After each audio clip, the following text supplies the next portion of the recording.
Siddu Delhi flight fix May 15ಕ್ಕೆ DKShi CM ಆಗ್ತಾರಾ? ಬೆಂಗಳೂರಿಗೆ 6ನೆಯ ಗ್ಯಾರಂಟಿ ಡಿಕೆಶಿಯಿಂದ ಗುಡ್ ನ್ಯೂಸ್. ಗೃಹಲಕ್ಷ್ಮಿ ಯೋಜನೆಯಲ್ಲಿ 22 ಕೋಟಿ ಎಡವಟ್ಟು. ಹಾಗಾದ್ರೆ ನಿಮ್ಮ ಖಾತೆಗಳಿಗೆ ಹಣ ಬರಲ್ವಾ? ವಿಧಾನಸೌಧದಲ್ಲಿ ಜುಲೈನಿಂದ ಪೇಪರ್ ಇಲ್ಲ. ಹಾಗಾದ್ರೆ ಶಾಸಕರು ಏನ್ ಮಾಡ್ತಾರೆ? ಸ್ಪೀಕರ್ ಖಾದರ್ ಹೊಸ ಪ್ಲಾನ್ ಅನ್ನ ಮಾಡಿದ್ರ? ಕರ್ನಾಟಕ ಎಕ್ಸ್‌ಪ್ರೆಸ್ಗೆ ಸ್ವಾಗತ. ನಾನು ಲಾವಣ್ಯ. ಈ ದಿನದ ರಾಜ್ಯದ ಸುದ್ದಿಗಳನ್ನ ನೋಡ್ತಾ ಹೋಗೋಣ. ಕೊನೆವರೆಗೂ ಮಿಸ್ ಮಾಡ್ತೆ ನೋಡಿ. ಕರ್ನಾಟಕ ಕಾಂಗ್ರೆಸ್ನಲ್ಲಿ ಮತ್ತೆ ರಾಜಕೀಯ ಚಟುವಟಿಕೆಗಳು ಚುರುಕುಗೊಂಡಿವೆ. ಕೇರಳ ಕಾಂಗ್ರೆಸ್ನ ಗೊಂದಲ ಇನ್ನೂ ಕೂಡ ಬಗೆಹರಿದೇ ಇದ್ರೂ ಕೂಡ ರಾಜ್ಯ ರಾಜಕಾರಣದಲ್ಲಿ ಸಚಿವ ಪುನರ್ರಚನೆ ಮತ್ತು ನಾಯಕತ್ವ ಬದಲಾವಣೆ ಕುರಿತಂತಹ ಚರ್ಚೆಗಳು ಮತ್ತೆ ವೇಗವನ್ನ ಪಡೆದುಕೊಂಡಿವೆ. ಮುಖ್ಯಮಂತ್ರಿ ಸಿದ್ದರಾಮಯ್ಯ ಅವರು ತಮ್ಮ ಆಪ್ತರೊಂದಿಗೆ ಶೀಘ್ರದಲ್ಲೇ ದೆಹಲಿ ಭೇಟಿಯನ್ನು ಮಾಡುವಂತಹ ಸಾಧ್ಯತೆ ಇದೆ ಎನ್ನಲಾಗ್ತಾ ಇದೆ. ಈ ಮೂಲಕ ಹೈಕಮಾಂಡ್ ಮೇಲೆ ಮತ್ತೊಂದು ಹಂತದ ಒತ್ತಡ ತರೋಕೆ ಸಿಎಂ ಬನ ತಯಾರಿ ನಡೆಸಿದೆ ಎಂಬ ಮಾತುಗಳು ಕೇಳಿ ಬರ್ತಾ ಇವೆ. ಸರ್ಕಾರಕ್ಕೆ 3 ವರ್ಷ ಪೂರ್ಣಗೊಂಡಂತಹ ಹಿನ್ನೆಲೆಯಲ್ಲಿ ಮೇ 20ರಂದು ತುಮಕೂರಿನಲ್ಲಿ ಸಾಧನಾ ಸಮಾವೇಶವನ್ನ ಆಯೋಜಿಸಲಾಗಿದೆ. ಅಷ್ಟರೊಳಗೆ ಕೇರಳ ಕಾಂಗ್ರೆಸ್ ಗೊಂದಲಕ್ಕೆ ತೆರೆ ಬೀಳುವಂತಹ ಸಾಧ್ಯತೆ ಇದ್ದು ಅದರ ಬಳಿಕ ಸಿದ್ದರಾಮಯ್ಯ ದೆಹಲಿಗೆ ತೆರಳಬಹುದು ಅನ್ನೋ ಹಾಗಂತ ಮೂಲಗಳು ತಿಳಿಸಿವೆ. ಈಗಾಗಲೇ ವರಿಷ್ಠರ ಭೇಟಿಗೆ ಸಮಯಾವಕಾಶವನ್ನ ಕೂಡ ಕೇಳಲಾಗಿದೆ ಎನ್ನಲಾಗಿದೆ. ಸಿದ್ದರಾಮಯ್ಯ ಆಪ್ತ ವಲಯವೂ ಕೂಡ ಈ ಬೆಳವಣಿಗೆಗೆ ಸುಳಿವನ್ನ ನೀಡಿದ್ದು ಈಗ ಈ ತಿಂಗಳ ಅಂತ್ಯದೊಳಗೆ ರಾಜ್ಯ ರಾಜಕಾರಣದಲ್ಲಿ ಮಹತ್ವದ ಬೆಳವಣಿಗೆಗಳು ನಡೆಯುವಂತಹ ಸಾಧ್ಯತೆ ಇದೆ ಅಂತ ಹೇಳಿದೆ. ಇದೇ ವಿಚಾರವಾಗಿ ಪ್ರತಿಕ್ರಿಯಿಸಿದಂತಹ ಸಚಿವ ಸತೀಶ್ ಜಾರಕಿಹೊಳಿ ಅವರು ಪಂಚರಾಜ್ಯ ಚುನಾವಣೆಗಳ ಬಳಿಕ ಈಗ ಕೇರಳ ಕಾಂಗ್ರೆಸ್ನಲ್ಲಿ ರಾಜಕೀಯ ಚಟುವಟಿಕೆಗಳು ನಡೀತಾ ಇವೆ. ಅದು ಮುಗಿದ ಬಳಿಕ ಮುಖ್ಯಮಂತ್ರಿ ದೆಹಲಿಗೆ ಹೋಗಬಹುದು ಅಂತ ಹೇಳಿದ್ರು. ರಾಜ್ಯದಲ್ಲಿ ನಾಯಕತ್ವ ಬದಲಾವಣೆಯ ಕಿಚ್ಚು ಮತ್ತೆ ಜೋರಾಗಿದೆ. ಪವರ್ ಶೇರಿಂಗ್ ಗೊಂದಲಕ್ಕೆ ಶೀಘ್ರದಲ್ಲೇ ರಾಹುಲ್ ಗಾಂಧಿ ತೆರೆಯನ್ನ ಎಳಿಲಿದ್ದಾರೆ ಎನ್ನುವ ಮಾತು ಕೇಳಿ ಬರ್ತಾ ಇದೆ. ಇದರ ನಡುವೆ ಈಗ ಮೇ 15ಕ್ಕೆ ಡಿಕೆ ಶಿವಕುಮಾರ್ ಅವರ ಹುಟ್ಟುಹಬ್ಬ ಇದ್ದು ಅಂದೇ ಡಿಕೆ ಅಭಿಮಾನಿಗಳಿಗೆ ಶುಭ ಸುದ್ದಿ ಸಿಗಲಿದೆ ಅನ್ನೋ ಚರ್ಚೆ ಜೋರಾಗಿದೆ. ಈ ಎಲ್ಲಾ ಬೆಳವಣಿಗೆಗಳ ನಡುವೆ ಮುಂದಿನ ಮುಖ್ಯಮಂತ್ರಿ ಡಿಕೆ ಶಿವಕುಮಾರ್ ಎನ್ನುವ ಬ್ಯಾನರ್ ಕೂಡ ರಾರಾಜಿಸ್ತಾ ಇದೆ. ಮೇ 15ರಂದು ಡಿಕೆ ಶಿವಕುಮಾರ್ ಅವರ ಹುಟ್ಟುಹಬ್ಬ ಇದೆ. ತಮ್ಮ ನೆಚ್ಚಿನ ನಾಯಕನ ಹುಟ್ಟುಹಬ್ಬವನ್ನ ಸಂಭ್ರಮದಿಂದ ಆಚರಿಸೋಕೆ ಅಭಿಮಾನಿಗಳು ಸಿದ್ಧತೆಯನ್ನ ಮಾಡಿಕೊಂಡಿದ್ದಾರೆ. ಶುಭ ಕೋರುವ ಕಟ್ಔಟ್ ನಲ್ಲಿ ಮುಂದಿನ ಮುಖ್ಯಮಂತ್ರಿ ಡಿಕೆಶಿ ಅಂತ ಉಲ್ಲೇಖ ಮಾಡಿದ್ದು ಇದೀಗ ಹೊಸ ಚರ್ಚೆಯನ್ನ ಹುಟ್ಟು ಹಾಕಿದೆ. ಶುಭ ಕೋರುವ ಕಟ್ಔಟ್ ನಲ್ಲಿ ಮುಂದಿನ ಮುಖ್ಯಮಂತ್ರಿ ಡಿಕೆಶಿ ಅಂತ ಉಲ್ಲೇಖವಾಗಿದ್ದು ಇದು ಕೆಪಿಸಿಸಿ ಕಾರ್ಯದರ್ಶಿ ವೀರಭದ್ರ HR ಶುಭ ಕೋರಿ ಹಾಕಿರುವಂತಹ ಕಟ್ಔಟ್ ಎನ್ನಲಾಗ್ತಾ ಇದೆ.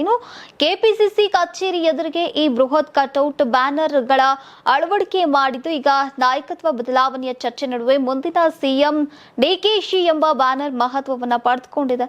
ಮೇ 15ರಂದು ಡಿಕೆಶಿ ಅವರ ಹುಟ್ಟುಹಬ್ಬ ಇದೆ. ಸಿಎಂ ಕುರ್ಚಿಯಲ್ಲಿ ಡಿಕೆ ಶಿವಕುಮಾರ್ ಅವರು ಕೂರೋದನ್ನ ನೋಡಬೇಕು ಅನ್ನೋ ಆಸೆ ಅವರ ಬೆಂಬಲಿಗರಿಗಿದೆ.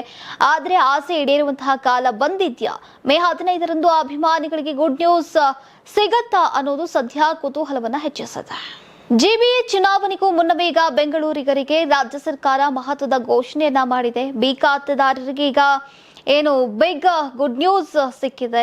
ಅನಧಿಕೃತ ಕಟ್ಟಡಗಳ ಮಿತಿ ಸಡಿಲಿಸಿರುವಂತಹ ರಾಜ್ಯ ಸರ್ಕಾರ ಇದೇ ವೇಳೆ ಖಾತಾ ಪರಿವರ್ತನಾ ಗೈಡ್ಲೈನ್ಸ್ ವ್ಯಾಲ್ಯೂವನ್ನ ಈಗ ಕಡಿತ ಮಾಡಿದೆ. ಮೇ 17ರಿಂದಾನೇ ಹೊಸ ಗೈಡ್ಲೈನ್ಸ್ ವ್ಯಾಲ್ಯೂ ಕಡಿತ ಜಾರಿಗೆ ಬರಲಿದೆ. ಈಗ ಬೆಂಗಳೂರಿನ ಅಭಿವೃದ್ಧಿ ಮತ್ತು ನಗರದ ಸಮಸ್ಯೆಗಳ ಕುರಿತು ಉನ್ನತ ಮಟ್ಟದ ಸಭೆ ನಡೆಸಿದಂತಹ ಬೆಂಗಳೂರು ಉಸ್ತುವಾರಿ ಸಚಿವ ಹಾಗೂ ಡಿಸಿಎಂ ಡಿಕೆ ಶಿವಕುಮಾರ್ ಭೂ ಗ್ಯಾರಂಟಿ ಘೋಷಣೆಯನ್ನ ಮಾಡಿದ್ದಾರೆ. ಸುದ್ದಿಗೋಷ್ಠಿ ನಡೆಸಿ ಮಾತನಾಡಿದಂತಹ ಡಿಸಿಎಂ ಡಿಕೆ ಶಿವಕುಮಾರ್ ಅವರು ಈಗ ಬೆಂಗಳೂರು ನಗರಕ್ಕೆ ಇಂದು ಐತಿಹಾಸಿಕ ದಿನ ಎಂದಿದ್ದಾರೆ. ಬೆಂಗಳೂರು ನಗರದ 23 ಲಕ್ಷ ಅಧಿಕೃತ ಮನೆಗಳು, ಈ ಎಲ್ಲ ಆಸ್ತಿಗಳ ದಾಖಲೆಗಳು ಈಗ ಡಿಜಿಟಲೈಸೇಷನ್ ಅನ್ನ ಮಾಡಲಾಗಿದೆ ಅಂತ ಡಿಕೆಶಿ ಅವರು ಇದೀಗ ನಮ್ಮ ಕಾಂಗ್ರೆಸ್ ಸರ್ಕಾರ 6ನೇ ಗ್ಯಾರಂಟಿಯಂತೆ ಈ ಭೂ ಗ್ಯಾರಂಟಿ ಘೋಷಣೆ ಮಾಡಿದೆ ಅಂತ ತಿಳಿಸಿದ್ದಾರೆ.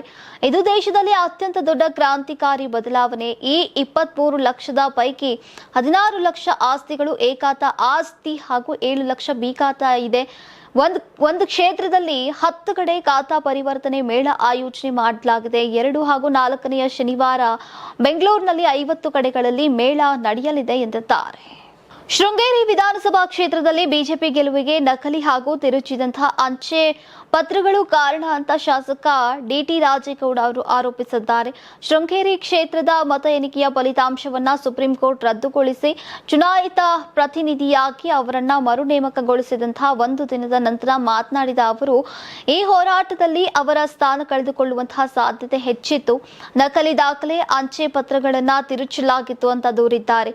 ನ್ಯಾಯಾಲಯವು ಅನೇಕ ಸುಳ್ಳುಗಳನ್ನ ಹಾಗೂ ನನ್ನ ವಿರೋಧಿಗಳು ಹೇರಿದಂತಹ ಸುಮಾರು 18 ಆರೋಪಗಳನ್ನ ತಿರಸ್ಕರಿಸಿದೆ ಅಂತ ರಾಜೇಗೌಡ ಅವರು ಘೋಷಿಸಿದರು. ಅಂತಿಮವಾಗಿ ಸುಪ್ರೀಂ ಕೋರ್ಟ್ನಿಂದ ಪರಿಹಾರ ಬಂದು ನನ್ನ ಸ್ಥಾನವನ್ನ ದೃಢೀಕರಿಸಿತು. ಈಗ ಆದರೂ ಕೂಡ ಶಾಸಕರು ವೈಯಕ್ತಿಕ ಗೆಲುವಿನಿಂದ ತೃಪ್ತರಾಗಿಲ್ಲ. ಅಧಿಕೃತ ತನಿಖೆ ಪ್ರಾರಂಭವಾಗಲಿ ಅಂತ ಒತ್ತಾಯಿಸಿದ್ದಾರೆ. ಇನ್ನು ಅಧಿಕಾರಿಗಳು ನಿಜವಾಗಿಯೂ ಪ್ರಜಾಪ್ರಭುತ್ವವನ್ನ ಕಾಪಾಡುವಲ್ಲಿ ಆಸಕ್ತಿ ಹೊಂದಿದ್ರೆ ಅವರು ಪ್ರತಿಯೊಂದು ಕೋನದಿಂದ ತನಿಖೆಯನ್ನು ನಡೆಸಬೇಕು, ಸತ್ಯವನ್ನ ಸಾರ್ವಜನಿಕರ ಮುಂದೆ ತರಬೇಕು. ನನ್ನ ಕಡೆಯಿಂದ ಈ ವಿಷಯವನ್ನ ಸಂಪೂರ್ಣವಾಗಿ ತನಿಖೆ ಮಾಡೋಕೆ ನಾನು ಅಧಿಕೃತ ದೂರನ್ನ ನೀಡಿದ್ದೇನೆ. ವಿವಾದ ಬೆಳೆದಂತೆ ಪ್ರಶ್ನೆಗಳು ಮುಂದುವರಿಯುತ್ತೆ. ಈ ಪ್ರಕರಣದ ಹಿಂದೆ ಯಾರ ಕೈವಾಡವಿದೆ ಅಂತ ರಾಜೇಗೌಡರು ಪ್ರಶ್ನಿಸಿದ್ದಾರೆ. ಶಾಯಿ ಮತ್ತು ಮತಪತ್ರಗಳ ವಿಧಿವಿಜ್ಞಾನ ಪರೀಕ್ಷೆಗಳಿಗಾಗಿ ಈಗ ಒತ್ತಡಗಳು ಹೆಚ್ಚುತ್ತಾ ಇರುವುದರಿಂದ ರಾಜೇಗೌಡರಿಗೆ ತಮ್ಮ ಸ್ಥಾನವನ್ನ ಉಳಿಸಿಕೊಳ್ಳುವುದು ಮತ್ತಷ್ಟು ಹೋರಾಟವನ್ನ ಮಾಡಬೇಕಾಗಿದೆ. ರಾಜ್ಯ ಸರ್ಕಾರ ಮದ್ಯಪ್ರಿಯರಿಗೆ ಬಿಗ್ ಶಾಕ್ ಅನ್ನು ನೀಡಿದೆ. ಇಂದಿನಿಂದಾನೇ ರಾಜ್ಯದಲ್ಲಿ ಹೊಸ ಆಲ್ಕೋಹಾಲ್ ಇನ್ ಬೇವರೇಜ್ ನೀತಿ ಜಾರಿಗೆ ಬಂದಿದ್ದು, ಈಗ ಮದ್ಯದ ಮೇಲಿನ ತೆರಿಗೆ ಭಾರಿ ಪ್ರಮಾಣದಲ್ಲಿ ಏರಿಕೆಯಾಗಿದೆ. ಹೊಸ ನಿಯಮದ ಪ್ರಕಾರ ಮದ್ಯದ ಬಾಟಲ್ನಲ್ಲಿ ಇರುವಂತಹ ಆಲ್ಕೋಹಾಲ್ ಪ್ರಮಾಣವನ್ನ ಆಧರಿಸಿ ತೆರಿಗೆನ ವಿಧಿಸಲಾಗುತ್ತೆ. ಹೆಚ್ಚು ಆಲ್ಕೋಹಾಲ್ ಹೊಂದಿರುವಂತಹ ಮದ್ಯಕ್ಕೆ ಹೆಚ್ಚಿನ ತೆರಿಗೆ, ಕಡಿಮೆ ಆಲ್ಕೋಹಾಲ್ ಇರುವಂತಹ ಮದ್ಯಕ್ಕೆ ಕಡಿಮೆ ತೆರಿಗೆ ವಿಧಿಸುವಂತಹ ವ್ಯವಸ್ಥೆಯನ್ನ ಸರ್ಕಾರ ಸದ್ಯ ಜಾರಿಗೊಳಿಸಿದೆ. ಈ ನೀತಿಯಿಂದ ವಿಸ್ಕಿ, ರಮ್, ಬ್ರ್ಯಾಂಡಿ, ಜೀನ್ ಹಾಗೂ ವೋಡ್ಕಾ ಸೇರಿದಂತೆ ಭಾರತೀಯ ಮದ್ಯಗಳ ದರವು ಈಗ 20% 30% ಹೆಚ್ಚಳವಾಗಲಿದೆ. ಇನ್ನು ವಿಶೇಷವಾಗಿ ಕರ್ನಾಟಕದಲ್ಲಿ ಹೆಚ್ಚು ಮಾರಾಟವಾಗುವಂತಹ 180 ಮಿಲಿ ಟೆಟ್ರಾ ಪ್ಯಾಕ್ಗಳ ಬೆಲೆ ಕನಿಷ್ಠ 20% ಏರಿಕೆಯಾಗಲಿದೆ. ಇನ್ನು ಕಡಿಮೆ ಆದಾಯ ವರ್ಗದವರು ಹೆಚ್ಚು ಖರೀದಿಸುವಂತಹ ಮೊದಲು 4 ಸ್ಲ್ಯಾಬ್ಗಳ ಮಧ್ಯವೇ ಈಗ ಹೆಚ್ಚು ದುಬಾರಿಯಾಗಿದ್ದು, ಈ ವಿಭಾಗದಲ್ಲಿ ಸರಾಸರಿ ಆಲ್ಕೋಹಾಲ್ ಪ್ರಮಾಣ 42%ರಷ್ಟಿದೆ. ಇದೇ 4 ಸ್ಲ್ಯಾಬ್ಗಳು ರಾಜ್ಯದ ಎಕ್ಸೈಸ್ ಆದಾಯದಲ್ಲಿ ಈಗ ಸುಮಾರು 80% ಪಾಲನ್ನ ಹೊಂದಿವೆ. ಇನ್ನೊಂದೆಡೆ ಬಾರ್ ಮತ್ತು ರೆಸ್ಟೋರೆಂಟ್ಗಳಲ್ಲಿ ಈಗ MRPಗಿಂತಲೂ ಕೂಡ ಹೆಚ್ಚುವರಿ ದರ ವಿಧಿಸುವಂತಹ ಸಾಧ್ಯತೆ ಇದ್ದು, ಮದ್ಯಪ್ರಿಯರ ಜೇಬಿಗೆ ಮತ್ತಷ್ಟು ಹೊರೆ ಬೀಳುವಂತಹ ಸಾಧ್ಯತೆ ಇದೆ. ಕರ್ನಾಟಕ ವಿಧಾನಸಭೆಯು ಶೀಘ್ರದಲ್ಲೇ ಎಲ್ಲ ಹಂತಗಳಲ್ಲಿ ಕಾಗದದ ಬಳಕೆಯನ್ನ ತೆಗೆದುಹಾಕ್ತಾ ಇದೆ. ಜುಲೈ ತಿಂಗಳಿನಿಂದ ಈಗ ರಾಜ್ಯ ವಿಧಾನಸಭೆಯು ಕಾಗದ ರಹಿತವಾಗಲಿದೆ. ಶಾಸಕರು ಮತ್ತು MLCಗಳು ಮಳೆಗಾಲದ ಅಧಿವೇಶನದಲ್ಲಿ ವಿಶಿಷ್ಟವಾದಂತಹ ಅಂತರ್ನಿರ್ಮಿತ ಅಪ್ಲಿಕೇಶನ್ನೊಂದಿಗೆ ಬಯೋಮೆಟ್ರಿಕ್ ಸಕ್ರಿಯಗೊಳಿಸಿದಂತಹ ಐಪ್ಯಾಡ್ಗಳನ್ನು ಬಳಸಲಿದ್ದಾರೆ. ಶಾಸಕರಿಗೆ ನೀಡಲಾಗುವಂತಹ ಬಿಲ್ಗಳು ಸೇರಿದಂತೆ ಕಾಗದಗಳ ಬಂಡಲ್ಗಳನ್ನು ತಪ್ಪಿಸೋಕೆ ಇದರಿಂದ ಸಹಾಯವಾಗುತ್ತೆ. ಈಗ ಕಳೆದ ತಿಂಗಳು ಈ ಡಿಜಿಟಲ್ ಯೋಜನೆ ಕಾರ್ಯಗತಗೊಳಿಸೋಕೆ ವಿಧಾನಸಭೆ ಮತ್ತು ಪರಿಷತ್ ರಾಷ್ಟ್ರೀಯ ಈ ವಿಧಾನ ಅಪ್ಲಿಕೇಶನ್ ಯೋಜನೆಯೊಂದಿಗೆ ಈಗ ತಿಳುವಳಿಕೆ ಪತ್ರಕ್ಕೆ ಸಹಿಯನ್ನ ಹಾಕಿದ್ರು. ಈಗ ಮಾಧ್ಯಮಗಳೊಂದಿಗೆ ಮಾತನಾಡಿದಂತಹ ವಿಧಾನಸಭಾ ಸ್ಪೀಕರ್ UT ಖಾದರ್, ಈ ಯೋಜನೆ ಸುಮಾರು 60 ಕೋಟಿ ರೂಪಾಯಿ ಅಂತ ಅಂದಾಜಿಸಲಾಗಿದೆ ಅಂತ ಹೇಳಿದ್ರು. ರಾಜ್ಯ ಸರ್ಕಾರದ ಪಾಲು ವೆಚ್ಚದ 40% ಅಂದ್ರೆ ಸುಮಾರು 24 ಕೋಟಿ ರೂಪಾಯಿ ಆಗಿರುತ್ತೆ. ನಾವು 2 ಸದನಗಳನ್ನ ಡಿಜಿಟಲೀಕರಣಗೊಳಿಸೋಕೆ ಬಯಸ್ತೇವೆ. ಶಾಸಕರಿಗೆ ನೀಡಲಾಗುವಂತಹ ಕಾರ್ಯಸೂಚಿ, ನಕ್ಷತ್ರ ಹಾಕಿದಂತಹ ಪ್ರಶ್ನೆಗಳು ಮತ್ತು ಉತ್ತರಗಳು ಹಾಗೂ ಮಸೂದೆಗಳು ಸೇರಿದಂತೆ ಎಲ್ಲಾ ಪತ್ರಿಕೆಗಳನ್ನ ಈಗ ಈ ಫಾರ್ಮ್ಯಾಟ್ ಮೂಲಕ ಕಳುಹಿಸಲಾಗುತ್ತೆ. ಆಗ ಅವರು ಅದನ್ನ ಸುಲಭವಾಗಿ ಪಡೆಯಬಹುದಾಗಿದೆ ಎಂದಿದ್ದಾರೆ. ರಾಜ್ಯ ಸರ್ಕಾರದ ಮಹತ್ವಾಕಾಂಕ್ಷಿ ಗೃಹಲಕ್ಷ್ಮಿ ಯೋಜನೆಗೆ ಸಂಬಂಧಿಸಿದಂತೆ ದಕ್ಷಿಣ ಕನ್ನಡ ಜಿಲ್ಲೆಯಲ್ಲಿ ಗಂಭೀರ ಅಕ್ರಮವೊಂದು ಬೆಳಕಿಗೆ ಬಂದಿದೆ. ಮೃತಪಟ್ಟ ಫಲಾನುಭವಿಗಳ ಬ್ಯಾಂಕ್ ಖಾತೆಗಳಿಗೆ ಸಹ ಗೃಹಲಕ್ಷ್ಮಿ ಯೋಜನೆಯ ಹಣ ಜಮೆಯಾಗಿರುವುದು ಈಗ ಪತ್ತೆಯಾಗಿದ್ದು, ಒಟ್ಟು ಸುಮಾರು 22 ಕೋಟಿ ಹಣ ವರ್ಗಾವಣೆಯಾಗಿದೆ ಎಂಬ ಮಾಹಿತಿ ಹೊರಬಂದಿದೆ. ಈಗ ದಕ್ಷಿಣ ಕನ್ನಡ ಜಿಲ್ಲಾ ಪಂಚಾಯತ್ ಸಭಾಂಗಣದಲ್ಲಿ ನಡೆದಂತಹ ಜಿಲ್ಲಾ ಮಟ್ಟದ ಗ್ಯಾರಂಟಿ ಯೋಜನೆಗಳ ಅನುಷ್ಠಾನ ಪರಿಶೀಲನಾ ಸಮಿತಿ ಸಭೆಯಲ್ಲಿ ಈಗ ಈ ವಿಚಾರ ಬಹಿರಂಗಗೊಂಡಿದೆ. ಸಭೆಯ ಅಧ್ಯಕ್ಷ ಭರತ್ ಮುಂಡೋಡಿ ಅವರು ಅಧಿಕಾರಿಗಳಿಗೆ ತಕ್ಷಣ ಕ್ರಮ ಕೈಗೊಳ್ಳುವಂತೆ ಸೂಚನೆ ನೀಡಿದ್ದಾರೆ. ರಾಜ್ಯ ಕಚೇರಿಯಿಂದ ಈಗ ಲಭಿಸಿದಂತಹ ಮಾಹಿತಿಯ ಪ್ರಕಾರ ಬಳಕೆಯಲ್ಲಿಲ್ಲದ ಹಾಗೂ ಮೃತ ಫಲಾನುಭವಿಗಳ ಬ್ಯಾಂಕ್ ಖಾತೆಗಳಿಗೆ ಸಹ ಹಣ ವರ್ಗಾವಣೆ ಮುಂದುವರೆದಿರುವಂತಹ ಬಗ್ಗೆ ಆತಂಕವನ್ನ ವ್ಯಕ್ತಪಡಿಸಿದಂತಹ ಅವರು ಮೃತಪಟ್ಟವರ ಸಂಪೂರ್ಣ ವಿವರ ಸಂಗ್ರಹಿಸಿ ಸರ್ಕಾರದ ಹಣವನ್ನ ಮರುಪಡೆಯೋಕೆ ಕ್ರಮವನ್ನ ಕೈಗೊಳ್ಳುವಂತೆ ಸೂಚಿಸಿದ್ದಾರೆ. ಇದೇ ವೇಳೆ ಹಲವು ಜೀವಂತ ಫಲಾನುಭವಿಗಳನ್ನ ಇಲಾಖೆಯ ದಾಖಲೆಗಳಲ್ಲಿ ಮೃತಪಟ್ಟವರು ಅಂತ ಗುರುತಿಸಿರುವಂತಹ ಗಂಭೀರ ವ್ಯತ್ಯಾಸಗಳು ಕೂಡ ಪತ್ತೆಯಾಗಿರುವುದಾಗಿ ಸಭೆಯಲ್ಲಿ ತಿಳಿಸಲಾಗಿದೆ. ಈ ಹಿನ್ನೆಲೆಯಲ್ಲಿ ಸಮಗ್ರ ತನಿಖೆ ನಡೆಸಿ ಮುಂದಿನ ಸಭೆಯಲ್ಲಿ ವಿವರವಾದಂತಹ ವರದಿಯನ್ನ ಸಲ್ಲಿಸುವಂತೆ ಅಧಿಕಾರಿಗಳಿಗೆ ನಿರ್ದೇಶನವನ್ನ ನೀಡಲಾಗಿದೆ. ಸರ್ಕಾರದ ಗ್ಯಾರಂಟಿ ಯೋಜನೆಗಳಿಗೆ ಹಣ ಒದಗಿಸೋಕೆ ಭರಾಟೆಯಲ್ಲಿ ಈಗ ಆರೋಗ್ಯ ಇಲಾಖೆಯ ಮೆಡಿಸಿನ್ಗಳಿಗೆ ಕತ್ತರಿ ಹಾಕಲಾಗಿದೆ ಎಂಬ ಅನುಮಾನ ಈಗ ಸಾರ್ವಜನಿಕರಲ್ಲಿ ಮೂಡಿದೆ. ಬೆಂಗಳೂರು ಗ್ರಾಮಾಂತರ ಜಿಲ್ಲೆಯ ದೇವನಹಳ್ಳಿ ತಾಲೂಕು ಸರ್ಕಾರಿ ಆಸ್ಪತ್ರೆಯಲ್ಲಿ ಔಷಧಿಗಳ ತೀವ್ರ ಕೊರತೆ ಎದುರಾಗಿದ್ದು ಬಡ ರೋಗಿಗಳು ಚಿಕಿತ್ಸೆಗಾಗಿ ಪರದಾಡುವಂತಾಗಿದೆ. ತಾಲೂಕು ಆಸ್ಪತ್ರೆಗೆ ಪ್ರತಿದಿನ 106 ರೋಗಿಗಳು ಭೇಟಿಯನ್ನ ನೀಡುತ್ತಾರೆ. ಆದರೆ ಇಲ್ಲಿ ಜ್ವರ, ನೆಗಡಿ ಮತ್ತು ಗ್ಯಾಸ್ಟ್ರಿಕ್ ಮಾತ್ರೆಗಳನ್ನು ಹೊರತುಪಡಿಸಿ ಈಗ ಯಾವುದೇ ಪ್ರಮುಖ ಆಂಟಿಬಯೋಟಿಕ್ ಮಾತ್ರೆಗಳು ಲಭ್ಯವಿಲ್ಲ. ವೈದ್ಯರು ಬರೆದುಕೊಡುವಂತಹ ಬಹುತೇಕ ಮದ್ದುಗಳು ಆಸ್ಪತ್ರೆಯ ಫಾರ್ಮಸಿಯಲ್ಲಿ ಸಿಗ್ತಾ ಇಲ್ಲ. ಆಂಟಿಬಯೋಟಿಕ್ ಚುಚ್ಚುಮದ್ದುಗಳ ಕೊರತೆ ಕೂಡ ಕಾಡ್ತಾ ಇದೆ. ಲಭ್ಯವಿರುವಂತಹ ಇಂಜೆಕ್ಷನ್ಗಳನ್ನ ಮಾತ್ರ ನೀಡಿ ಸಿಬ್ಬಂದಿ ಪರಿಸ್ಥಿತಿಯನ್ನ ನಿಭಾಯಿಸ್ತಾ ಇದ್ದಾರೆ. ಆಸ್ಪತ್ರೆಯ ಅವ್ಯವಸ್ಥೆ ಇಲ್ಲಿಗೆ ನಿಂತಿಲ್ಲ. ಎಕ್ಸ್ರೇ ಮಾಡಿಸಿದಂತಹ ರೋಗಿಗಳಿಗೆ ಫಿಲ್ಮ್ ಗ್ರಾಫ್ ಶೀಟ್ ಅನ್ನ ನೀಡಲಾಗ್ತಾ ಇಲ್ಲ. ರೋಗಿಗಳಿಗೆ ತಮ್ಮ ಮೊಬೈಲ್ನಲ್ಲಿ ಎಕ್ಸ್ರೇ ಫೋಟೋ ಹಿಡಿದುಕೊಂಡು ಹೋಗಬೇಕಾದಂತಹ ದುಸ್ಥಿತಿ ನಿರ್ಮಾಣವಾಗಿದೆ. ಔಷಧಿಗಳಿಗಾಗಿ ಇಂಡೆಂಟ್ ಸಲ್ಲಿಸಿ ಹಲವು ದಿನಗಳು ಕಳೆದರೂ ಕೂಡ ಈಗ ಇಲಾಖೆಯಿಂದ ಸರಬರಾಜಾಗಿಲ್ಲ ಅಂತ ಸಿಬ್ಬಂದಿಯೇ ಒಪ್ಪಿಕೊಳ್ತಿದ್ದಾರೆ. ದೇವನಹಳ್ಳಿ ತಾಲೂಕು ಆಸ್ಪತ್ರೆಯ ಸ್ಥಿತಿಯನ್ನ ಕಂಡು ಈಗ ಜನಸಾಮಾನ್ಯರು ಆಕ್ರೋಶವನ್ನು ವ್ಯಕ್ತಪಡಿಸ್ತಾ ಇದ್ದು, ಸರ್ಕಾರ ಕೂಡಲೇ ಬಡವರ ಆರೋಗ್ಯದ ಕಡೆ ಗಮನ ಹರಿಸಬೇಕಿದೆ.